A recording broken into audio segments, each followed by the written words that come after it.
Pen drive ವಿಡಿಯೋಗಳಲ್ಲಿ ಎಲ್ಲೂ ಕೂಡ ಪ್ರಜ್ವಲ್ ಮುಖ ಇಲ್ಲ. ಎಚ್ ಡಿ ಕುಮಾರಸ್ವಾಮಿ ಅವರ ಮಾತು. ಪ್ರಜ್ವಲ್ ವಿಚಾರಣೆಗೆ ಬರಲ್ಲ ಅಂತ ಎಂದೂ ಕೂಡ ಹೇಳಿಲ್ಲ.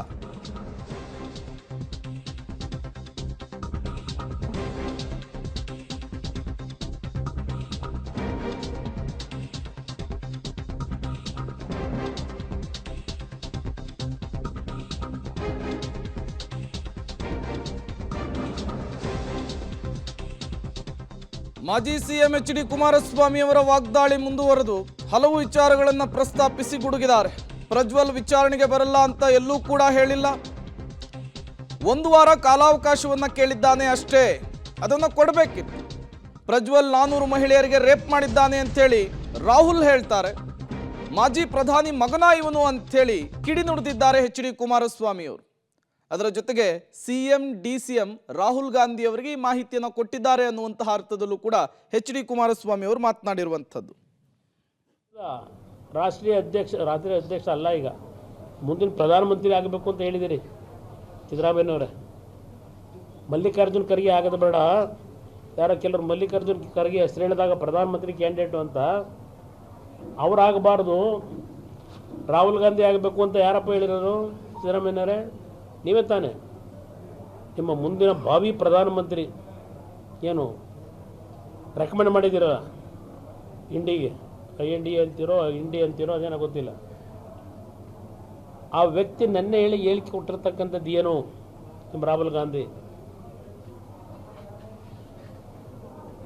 ಪ್ರಜ್ವಲ್ ರೇವಣ್ಣ ಅವರು 400 ರೇಪಲ್ಲಿ ಭಾಗಿಯಾಗಿದ್ದಾರೆ ಅಂತೇಳಿ ನನ್ನೇ ಹೇಳಿಕೆ ಕೊಡ್ತಾರೆ. ದೇಶದ ಮಾಜಿ ಪ್ರಧಾನಮಂತ್ರಿಗಳ ಮಗನ ಇವನು.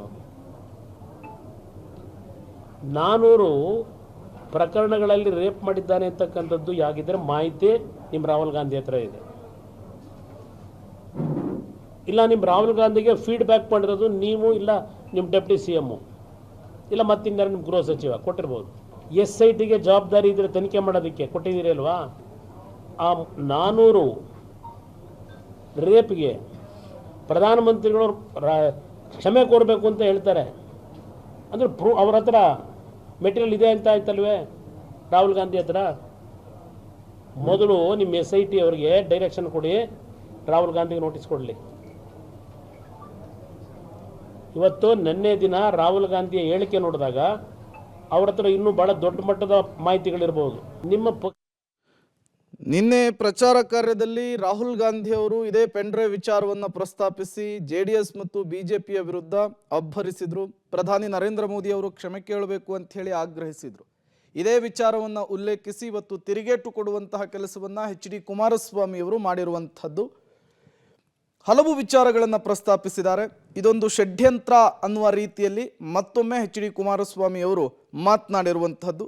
DCM DK Shivakumar CM Siddaramaiah ವಿರುದ್ಧ ಕೂಡ ಗುಡುಗಿದ್ದಾರೆ.